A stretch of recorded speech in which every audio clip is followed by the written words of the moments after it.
Bulan kemarin saya harus menghadiri undangan bisnis yang mengharuskan saya berangkat ke New York. Sebuah perjalanan yang melelahkan bagi saya. Mengingat Jakarta New York ditempuh bisa 24 jam. Dan saya malas membayangkan duduk dalam pesawat selama 24 jam tersebut. Gara-gara perjalanan tersebut saya jadi keinget pertemuan terakhir dengan senior saya di kampus dulu yang bekerja di New York University sebelum pindah ke Yale University di tahun 2003, yaitu Profesor John Barr, di mana saya waktu itu diundang sebagai salah satu responden salah satu riset yang dia lakukan. Sebagai seorang guru besar psikologi, di sana John dikenal dengan sebuah eksperimen yang bernama Barr-Holloway Theory. Karyanya demikian terkenal dan saya sangat bangga menjadi juniornya yang dipercaya untuk ikut di salah satu riset tersebut. Karyanya itu juga ditulis oleh Malcolm Gladwell dalam buku Blink sehingga menjadi terkenal ke seluruh dunia. Risetnya ini sederhana, yaitu menguji kekuatan kata-kata yang berefek pada tubuh manusia. Dalam riset Barr, dia bereksperimen terhadap 40 mahasiswa yang telah bersedia melakukan hal yang diperintahkannya untuk mengulang dan berkata-kata pada diri sendiri selama 30 hari. Atau kalau disederhanakan, disuruh melakukan self-talk, bicara dengan diri sendiri selama 30 hari. Ke-40 mahasiswa dibagi dua kelompok, kelompok A dan kelompok B. Kelompok A adalah kelompok yang selama 30 hari selalu bangun dan aktif setiap saat harus berkata pada diri sendiri hal-hal yang baik, yang positif, yang menyenangkan. Misalnya, hidup ini indah, hidup ini enak, cuaca menyenangkan, rezeki lancar, selalu sehat, Tuhan baik, pemerintah benar, kerja gampang, sehat, lucu, asik, apapun kata-katanya yang berkonotasi fun, positif, diucapkan berulang-ulang dalam hati selama 30 hari selama sadar. Kelompok B setiap hari mengatakan hal-hal yang negatif, yang sulit, yang tidak menyenangkan. Misalnya, Tuhan jahat, memang nasib susah, kerjaan sulit, zaman gila, pemerintah korup, bangsa bejat, sialan, brengsek, cari kerja susah, jalan macet, sampah di mana-mana, pemimpin tolol, malas, semua hal yang memberi kesan marah, bete, galau, semua dikatakan berulang-ulang selama 30 hari selama sadar, kecuali tidur. Di hari ke-30, mereka diperintahkan untuk datang ke kampus antara jam 10 sampai jam 13.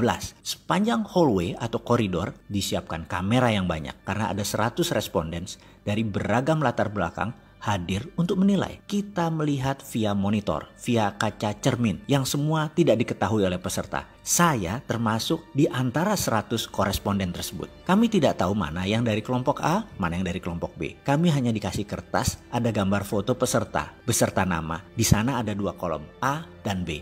Kita hanya disuruh melihat gerakan mereka dan menulis apa perasaan kita pada saat itu. Kira-kira mereka dari kelompok A dicontreng A. Kalau dari kelompok B, ya B. Sangat sederhana kan? Selama 3 jam, kami berseratus menilai setiap mahasiswa yang jalan melalui koridor panjang tersebut. Setelah selesai, kertas direview dikumpulkan dan kami lunch. Selesai lunch, 100 jawaban kami disorotkan ke layar LCD proyektor. Apa yang terjadi? Kami berseratus tepat menebak 40 peserta tersebut mana yang A dan B dengan ketepatan 95%.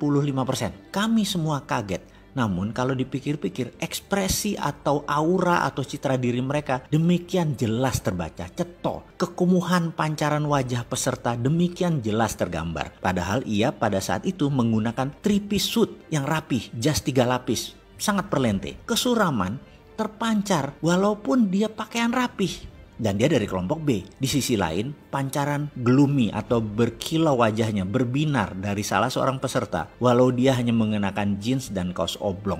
Demikian jelas terlihat sehingga mudah mengkonfirm bahwa dia dari kelompok A. Melihat ketepatan tersebut, banyak responden bertanya apa yang terjadi. Termasuk saya sangat antusias. John menjelaskan dengan sederhana. Katanya demikian, manusia itu memiliki 1 triliun sel. Setiap hari mati kira-kira 30 miliar sel. Sehingga di hari ke-30 manusia itu berbeda dengan sel 30 hari yang lalu. Note, catatan aslinya sel itu adalah billion nano jumlahnya. Kita lanjut lagi. Dalam 30 hari, sel yang mati tersebut diganti atau tumbuh sel baru. Pada saat sel baru itu bertumbuh, sel tersebut netral sifatnya. Kita manusia bisa menulis apapun di sel ini dengan pikiran dan kata-kata. Maka kalau dalam 30 hari kita mengatakan hal-hal negatif berulang-ulang tanpa jeda, membuat tubuh kita, sel baru kita bereaksi sesuai apa database yang dituliskan, sehingga orang tersebut kumuh, butek, suram, tidak menyenangkan, dan lain sebagainya. Di sisi lain, kalau selama 30 hari ditulis database positif, hasilnya ya positif, wajahnya berbinar, kulitnya terang, ceria, auranya menyenangkan, kita menjadi ingin dekat dengan orang tersebut.